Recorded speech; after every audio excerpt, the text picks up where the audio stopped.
Hello friends, agri universe YouTube channel पर आपका स्वागत है। जैसा कि आप सभी जानते हैं, इसके पहले वाली वीडियोस में हम लोकस्ट और वाइट ग्रब के बारे में देख चुके हैं, जो कि दोनों ही पॉलीफेगस पेस्ट हैं। और आज हम हमारी अगला पॉलीफेगस पेस्ट टर्माइट के बारे में बात करेंगे, जिसे आम भाषा में दीमक कहते हैं। तो चलिए शुरुआत करते हैं दीमक से, जो बहुत ही छुपकर काम करता है लेकिन नुकसान बहुत ज़्यादा करता है। तो अपन देखते हैं इससे कौन कौन से नुकसान होते हैं, ये कैसा दिखता है और इसको अपन कंट्रोल कैसे कर सकते हैं। तो चलिए शुरू करते हैं। सबसे पहले बात करते हैं टर्माइट या वाइट आंट। सबसे टर्माइट जिसे हम दीमक कहते हैं हिंदी में, या फिर वाइट आंट कहते हैं। इसका जो साइंटिफिक नेम है वो है ओडोंटोडर्मिस ओबेसस। ये टर्मेटिडाई फैमिली से बिलोंग करती है और इसका ऑर्डर है आइसोप्टेरा। आइसो मतलब इक्वल, टेरा मतलब विंग। तो ये कौन से ऑर्डर से बिलोंग करती है? आइसोप्टेरा। टर्माइट जो है एक सोशल इंसेक्ट है, जो कि मीन्स क्या होता है कि ये एक सामाजिक कीट है, जो कि क्या करता है, कॉलोनी में रहता है। टर्माइट एक सोशल इंसेक्ट है जो कि कॉलोनी में रहता है, और हर कॉलोनी में अलग अलग टाइप के कीट होते हैं जिनको हम कास्ट कहते हैं। इसकी कॉलोनी में 3 टाइप के मेंबर होते हैं, रिप्रोडक्टिव, वर्कर और सोल्जर। जो रिप्रोडक्टिव यानी क्या, नाम से स्पष्ट है, रिप्रोडक्शन करने वाले यानी प्रजनन करने वाले, जिसमें आते हैं अपने किंग और क्वीन। वर्कर जो कॉलोनी के साथ काम करते हैं, कॉलोनी का सारा काम करते हैं, वो है वर्कर। और सोल्जर जो कॉलोनी को प्रोटेक्ट करते हैं, मतलब जिनके पास कॉलोनी की सुरक्षा की जिम्मेदारी, वो है सोल्जर। हर कास्ट का अलग अलग काम होता है, जो हम आगे डिटेल में देखेंगे। तो हम आगे बढ़ते हैं। जो 2 फॉर्म्स ऑफ टर्माइट 2 मुख्य रूपों में पाई जाती है। फर्स्ट है सेक्सुअल फॉर्म और सेकेंड है अपना स्टेराइल फॉर्म। सेक्सुअल फॉर्म की हम बात करते हैं।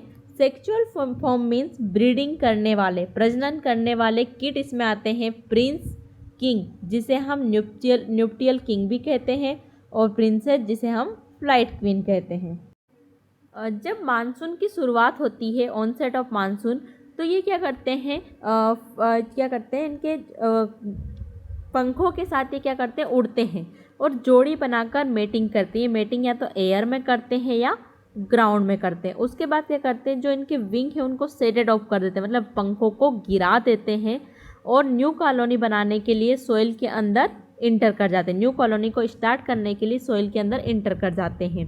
ये दोनों ही कौन, अपने किंग और क्वीन। अब बात करते हैं हम स्टेराइल फॉर्म, यानी ऐसे दीमक, ऐसे टर्माइट जो रिप्रोडक्शन नहीं करते हैं बल्कि जो कॉलोनी के दूसरे काम करते हैं। तो इसमें आता है अपना वर्कर और सोल्जर। वर्कर जो होते हैं, वर्कर क्या करते हैं, ये सबसे ज़्यादा नुकसान पहुंचाने वाले होते हैं। और ये खेतों के, जैसे अपनी क्रॉप हो गई, फर्नीचर, लकड़ी के फर्नीचर हो गए, प्लांट हो गए, इन सभी को क्या करता है, ये नुकसान पहुंचाते हैं। और जो होते हैं सोल्जर्स, जिनका काम होता है कॉलोनी को प्रोटेक्ट करना। ये भी 2 टाइप के होते हैं, मैंडिबुलेट और नासुटी टाइप।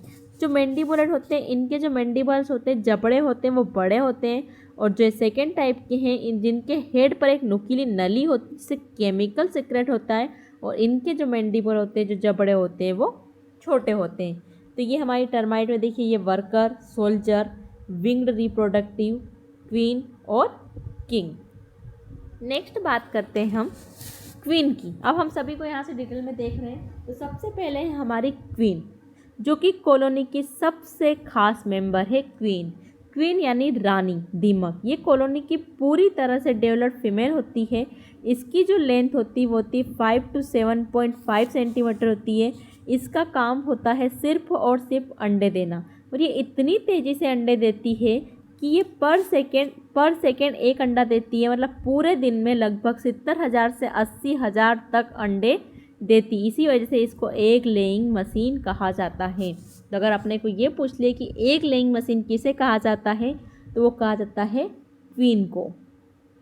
ये कॉलोनी के सबसे खास हिस्से में, जिसे कहा जाता है रॉयल चैम्बर में रहती है, जो ज़मीन से लगभग 0.5 मीटर नीचे डेप्थ में, मतलब 0.5 मीटर नीचे गहराई में बना होता है। तो ये रॉयल चैम्बर में रहती है अपनी क्वीन, और सबसे ज़्यादा डेवलप होती है।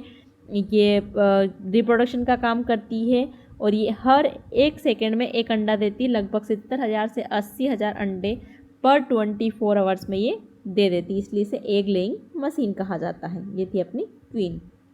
नेक्स्ट बात करते हैं क्वीन की। किंग यानी मेल टर्माइट जो क्वीन के साथ रॉयल चैम्बर में ही रहते हैं। ये अनफर्टिलाइज एग से डेवलप होते हैं और इनकी जो बॉडी होती है वो क्वीन से क्या होती है, छोटी होती है, और इनकी लाइफ साइकिल जो है, मतलब इनका जो जीवन चक्र है वो भी क्वीन से छोटा होता है। इनका मेन काम क्या होता है, क्वीन के साथ ब्रीडिंग करना होता है। क्वीन के साथ इनकी मेटिंग होती है, क्वीन फर्टिलाइज होती है और फिर क्वीन क्या करती है, ब्रीडिंग करती है। तो कॉलोनी को शुरू करने वाले ये रॉयल पेयर होते हैं, कौन, किंग और क्वीन। ये दोनों मिलके ही क्या करते हैं, कॉलोनी को स्टार्ट करती है। ये है टर्माइट किंग। नेक्स्ट बात करते हैं सोल्जर की, कॉलोनी के रक्षक की। ये भी अनफर्टिलाइज एग से बनते हैं, मतलब ये भी अनफर्टिलाइज एग से डेवलप होते हैं। इनके पास होते हैं बहुत बड़े मजबूत सिकल शेप के मैंडिबल, जिससे इनको पहचानना आसान हो जाता है। सिकल शेप के मैंडिबल होते हैं अपने किसमें, सोल्जर में। इनका काम सिर्फ कॉलोनी को प्रोटेक्ट करना होता है, ये रिप्रोडक्शन नहीं करते हैं। और जो अपने सोल्जर होते हैं ये 2 टाइप के होते हैं, अपन ने पहले भी देखा था, कौन से, नासोटे और मैंडिबुलेट। जो नासोटे होते हैं इनके हेड पर एक ट्यूब होती है और इनके जो जा होते हैं, मतलब इनके जो जबड़े होते हैं वो स्मॉल होते हैं। और जो मैंडिबल होते हैं इनके जो इनके जा होते हैं, जबड़े होते हैं मैंडिबल, वो लार्ज होते हैं और पावरफुल होते हैं। और इन्हीं की थ्रू ये क्या करते हैं, जो एनिमी होते हैं उनसे लड़ते हैं। तो ये है हमारे सोल्जर्स के बारे में अपन ने देख लिया। अब हम बात करते हैं वर्कर की। दिमक की कॉलोनी की सबसे मेहनती मेंबर है अपने वर्कर। ये फर्टिलाइज एग से डेवलप होते हैं। ये सबसे बड़ी संख्या है, मतलब पूरी कॉलोनी में सबसे ज़्यादा जो कोई अगर मेंबर होते हैं तो वो होते हैं वर्कर।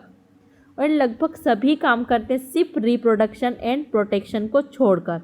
रिप्रोडक्शन और प्रोटेक्शन के अलावा जितने भी कॉलोनी के काम होते हैं सभी का कौन करता है, वर्कर करते हैं।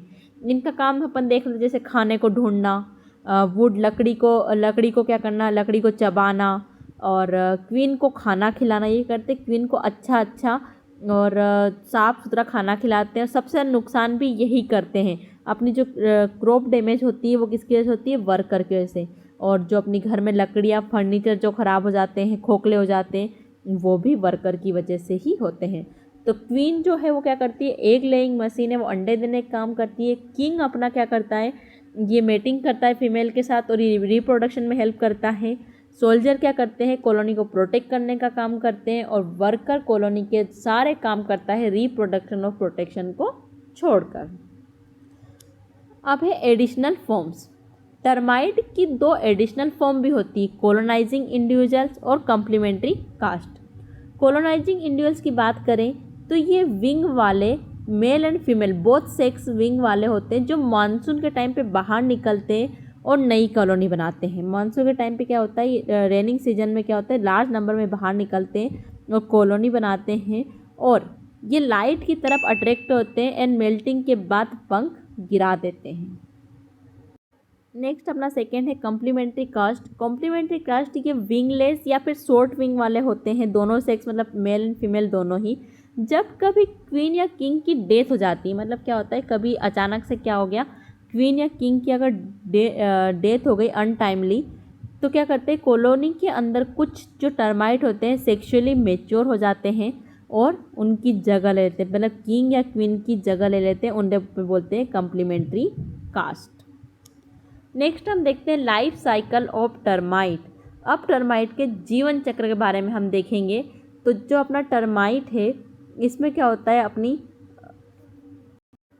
यहाँ पे आप इसकी जो है लाइफ साइकिल देख सकते हैं। एक से लार्वा बना नीम और उसके बाद बने adult, worker, soldier, king, queen सब बन रही है इसमें। अब हम बात करते हैं कि रेनी सीजन में क्या होता है, कॉलोनाइजिंग फॉर्म में इमर्ज होते हैं और क्या करते हैं, दोनों क्या करते हैं, मेटिंग करते हैं। मिट्टी में जाकर बरो करते हैं, मतलब मिट्टी में जाकर ये क्या करते हैं, बरो करते हैं। मेटिंग के बाद क्वीन क्या करती है, एग लेइंग करती है। मेटिंग के बाद क्या करती है, किंग एग लेइंग करती है। और जो इसका एक पीरियड होता है वो होता है 7 डेज़ का। शुरुआत में ये क्या करते हैं, रॉयल पेयर ही इनकी, मतलब जो रॉयल पेयर है, मतलब जो किंग और क्वीन है वही इनकी केयर करते हैं। और धीरे धीरे कॉलोनी ग्रो होती है और धीरे धीरे क्वीन का आकार बढ़ता जाता है और लार्ज नंबर में एग लेइंग करती है और फिर बनते हैं soldier, worker and reproductive caste, मतलब किंग और क्वीन बनते हैं। मैं सबसे पहले बात करती हूँ कि रेनी टाइम पे क्या होता है कि इनकी कॉलोनी इमर्ज होती है, मतलब दोनों जो क्वीन और किंग होते हैं आपस में मेटिंग करते हैं। जो उसके बाद क्या करती है, जो क्वीन होती है वो क्या करती है, एग लेइंग करती है। इसको जो एग लेइंग करती है उसका एक पीरियड होता है 7 डेज़ का होता है। उसके बाद क्या होता है, जैसे न्यूली हेच्ड जो नीम्फ होते हैं उनकी जो केयर करती है सबसे पहले रॉयल पेयर, मतलब जो किंग और क्वीन होते हैं वही सबसे पहले इसकी केयर करते हैं। पर जैसे जैसे अपनी जो किंग क्वीन है वो एग लेइंग करती है तो वहाँ पर क्या होता है, कॉलोनी ग्रो होती जाती है और फिर वर्कर सोल्जर किंग सभी का क्या होता है वहाँ पर बनते जाते हैं। अब नेक्स्ट हम बात करते हैं डैमेज की। अब असल में अपन समझते हैं कि दीमक नुकसान कैसे करता है। तो टर्माइट जो होती है उसका फेवरेट फूड होता है सेल्यूलोस, मतलब जो वुडी मटेरियल्स होते हैं, डेड वेजिटेरियन और लाइव वेजिटेरियन में जो डेड मटेरियल होते हैं, लकड़ी पौधे, वो क्या होते हैं, इसका फेवरेट फूड होता है, मतलब पसंदीदा खाना होता है। जो हेलोफोबिक्स है, मतलब ज़मीन के अंदर रहती है। क्या हेलोफोबिक है, मतलब ये ज़मीन के नीचे अंडरग्राउंड रहते हैं, नीचे से ही क्या करते हैं, ये पौधों की जो जड़ें होती हैं उनको खाते हैं और फिर धीरे धीरे क्या करते हैं, ऊपर की ओर मूव करते हैं, अपवर्ड मतलब ऊपर की ओर मूव करते हैं। ये पेड़ों के सूट को इस तरह से खाते हैं कि वो ट्रंक जो होता है उसका सूट होता है फोलोड, मतलब पूरा खोखला हो जाता है और जैसे ऐसा लगता है जैसे पूरा पेड़ सूख गया है।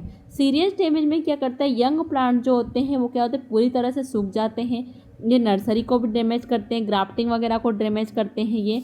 और जो मिट्टी की सुरंगें अपने को पेड़ों के तने पर दिखती, जो मिट्टी की सुरंगें अपने को पेड़ों के तने पर दिखती है वो टर्माइट की बनी होती है। मतलब टर्माइट जो करता है वो हमें तब दिखता है जब बहुत देर हो चुकी होती है, तब हमें इसका डैमेज पता चलता है कि टर्माइट ने यहाँ पर डैमेज किया है। अब नुकसान तो अपन ने देख लिया, अब देखते हैं कि इसको कंट्रोल कैसे कर सकते हैं। तो पेड़ों के आसपास डीप प्लोइंग करना चाहिए अपने पेड़ों के आसपास, ताकि टर्माइट के जो घोंसले हैं, जो नेस्ट है, उसके जो नेस्ट है वो नष्ट हो जाए। क्विनोलफॉस 1.5% DP से सॉइल ट्रीटमेंट करना चाहिए अपने को। जो अपनी जो मड गैलरीज है उनको क्या करना चाहिए, रिमूव कर देना चाहिए, डस्ट वहाँ पर अप्लाई करना चाहिए। इसके अलावा क्या करना चाहिए कि नए पौधे लगाने से पहले गड्ढों में 0.2% क्लोरोफाइरिपोस 20 EC या फिर फिप्रोनिल 70 WS अपने को वहाँ पर क्या करना चाहिए, डालना चाहिए। स्टैंडिंग क्रॉप में क्या होता है, क्लोरोफाइरिपोस 20 EC 3 लीटर पर हेक्टेयर पानी के साथ या फिर 100 किलोग्राम सेंड, मतलब जो रेत होती है, मिलाकर डालना चाहिए। ये इरिगेशन से भी इनको कंट्रोल कर सकते हैं केमिगेशन के थ्रू, मतलब व्हीट क्रॉप में अपन क्या करेंगे, इरिगेशन के साथ केमिकल क्लोरोफाइरिपोस डालकर क्वीन को अपन डिस्ट्रॉय कर सकते हैं। खेतों की जो अपनी मेड़ है, बंड जो होते हैं, वहाँ पर भी क्लोरोफाइरिपोस 20 EC 0.5% का स्प्रे करना चाहिए। उसके अलावा एक और देखते लास्ट में अपन कोलोट्रोपिस की लीव्स और नीम के सीड का भी यूज़ करके अपन जो एजाडिरेक्टा इंडिका मतलब नीम के सीड और कोलोट्रोपिस पोरेसरा लीव का भी यूज़ करके टर्माइट को अपन कंट्रोल कर सकते हैं। तो ये है उसके कंट्रोल मेजर्स, मतलब क्लोरोफाइरिपोस का यूज़ कर लो जहाँ पे उसका पहले से नुकसान हो रखा था, वहाँ जहाँ मतलब उसका पहले से अटैक हो रखा था वहाँ पे गड्ढे, जैसे पेड़ के आसपास गड्ढे बनाकर उसको नष्ट कर दो, या फिर मेड़ वगैरह पे क्लोरोफाइरिपोस छिड़क दो, या फिर केमिगेशन के थ्रू अपन कर सकते हैं। इसके अलावा अपन जो मड गैलरीज वगैरह उनको वहाँ पे पूरा ख़त्म करके जो पुरानी सुरंगें हटाकर उसमें डस्ट डाल देना चाहिए। सॉइल ट्रीटमेंट कर सकते हैं अपन क्विनोलफॉस के द्वारा, क्लोरोफाइरिपोस अपन स्प्रे कर सकते हैं, या फिर इरिगेशन के थ्रू, केमिगेशन के थ्रू भी अपन कंट्रोल कर सकते हैं। तो दोस्तों ये थी पूरी हमारी टर्माइट की कहानी। तो टर्माइट के बारे में अपन ने पूरा यहाँ डिटेल में देख लिया है, और इसके पहले की वीडियो हम लोकस्ट और वाइट ग्रब के बारे में भी पढ़ चुके। अगर आपको हमारा वीडियो अच्छा लगा हो तो इसे लाइक करें, अपने दोस्तों के साथ शेयर करें। मिलते हैं नेक्स्ट वीडियो में। Thank you.